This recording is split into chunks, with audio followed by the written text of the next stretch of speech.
All right, men, welcome back to the Dude's Guide to Manhood table discussions. We're going to look at what it means to be an emotional man today with our worship leader, Seth Slay, and also one of our ministry leaders, Joel Kimberly. So, guys, thanks for coming by here. Thanks. Grateful to have you. So, here we go. I think emotions are not one of men's favorite things. We don't talk about them, let alone share them. So, let's just start there. Why do you think it's so hard for men to be able to display emotions? I think traditionally, like, men see emotions as not manly. Like, if you show emotions, then you're showing weakness. And so I think that's probably where that comes from. And emotions are feminine, or emotions are like for the women. Mm-hmm. You know? Probably can't say that. Right. Yeah. So I just think it's probably like our society today. If there's an emotional man, then he's, it's probably not a real man.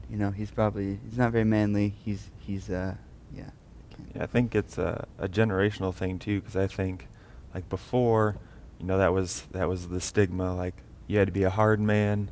You worked hard all day. You come home, maybe discipline the kids, keep them in line, kind of thing, and then that gets passed down. So I think it's a relatively new thing where men are starting to be able to get in touch a little bit more with their emotions. It's still not obviously global, but it's starting to, I think, change a little bit now. So when we say that men, it's not considered manly to feel emotions, which obviously isn't true. We're not wired that way.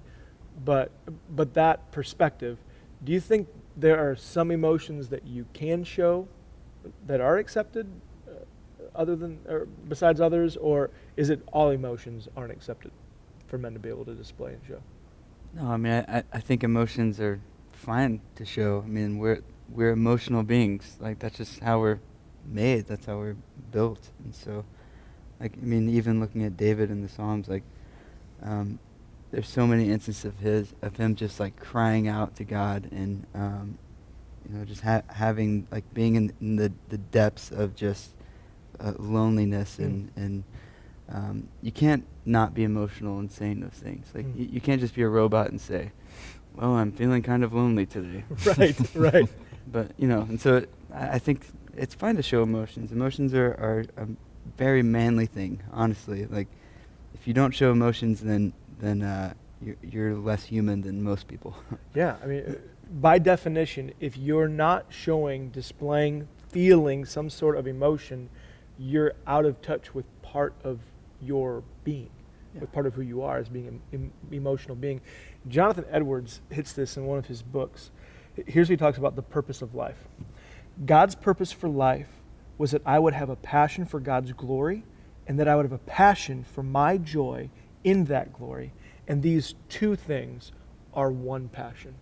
Okay, so you can't have life, real life, without experiencing passion, aim, desire.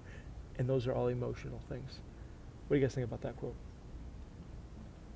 It's so true. I mean, I'm naturally more of a reserved person, and so for me, I even still have to make more of a conscious effort to share those emotions with, like, my family and with the other men around my table on Saturdays and those kinds of things. But you can't say you're passionate about something, you're bought into something, but then, like Seth said, just be like a robot about it and keep it all in. You have to be able to express that, especially when you're, like, worshiping God on Sundays or whatever you're doing. If you're not able to express emotions to Him, like, I don't know if you really get it. Right. Yeah. How true is that? I mean, like, so Friday night, your team of choice just scored a touchdown, and you're freaking out. This is unbelievable. Yes, popcorn flying everywhere, screaming at the top of your lungs, and yet Sunday morning, I stand and lift up my hands. Yeah. It's like, where's the joy? Where's the passion? Where's the desire to be able to seek out the Lord? Yeah, and it's sad when you see, like, the father doing that, and the son has his hands in his pockets right next to him. Like, what are you teaching your family? Wow. Yeah. That's great. Yeah. Yeah. I mean, I think just the basic truths of what we believe should move us. Like, I mean, the gospel itself, God sending His Son Jesus to die on a cross, like, so that we can live and be free from our sin and spend eternity with Him. Like, that should move us in itself, And I think if it doesn't, then something's wrong, something's off, Mhm. you know. So What are you guys saying too is that these emotions that we feel, being moved by the gospel, allow us to be able to really fully grasp the gospel. yeah, Mhm. absolutely. Yeah, I mean, if it hasn't moved you, we got to ask the question, like you said, do you even get it? Mhm. Yeah. That's good. All right, men. So here's the challenge. In a really manly way, get in touch with your emotional side, and with your band of brothers at your table here. Let's talk about how you can further the gospel by being the man that God has called you to be and expressing the emotions He's placed inside of you. Let's go into those table conversations now.